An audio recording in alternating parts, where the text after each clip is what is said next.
गंजाम जिला कोदला एनएसी तृतीय साधारण बैठक कल्याण मंडप ठारे शुक्रवार अध्यक्ष सूर्यनारायण नायकों अध्यक्षतार अनुष्ठित हो जाइछि।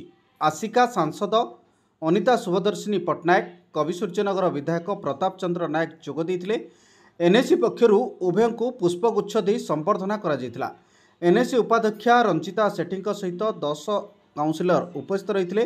विगत दिन में एनएसी रे होइथिबा उन्नयन कार्य बाबद अध्यक्ष आलोचना करथिले। आगामी दिन में यही सहर को सरस सुंदर सहर भाव गढ़ापी समस्त सहयोग लोड़ी सांसद और विधायक। रास्ता, ड्रेन, पानीय जल, नूतन मार्केट कॉम्प्लेक्स निर्माण, कोदला गोष्ठी स्वास्थ्य केन्द्र में डाक्तर अभाव, विद्यालय श्रेणीगृह और शिक्षक अभाव को नहीं आलोचना करा जायतिला।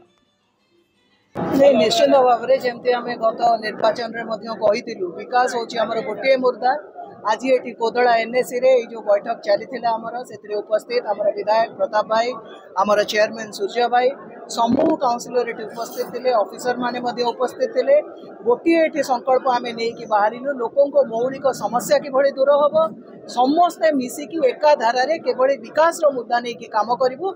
आउ द्वितीय कथा नहीं कोदला एनएसी जमी आगामी दिन में 1 नंबर बाहर लक्ष्य समस्त से गोटी लोकंर जो आशा आकांक्षा आज एटी ट्रिपल इंजिन सरकार काम करिवो जहाँकि जो कोदला एनएसी समस्या विगत दिन थिला ताकू आमे यथाशीघ्र केमिति समाधान करिवो तापाई 2024-25 वर्ष पाई गोटे एस्टिमेटेड बजेट आसीची।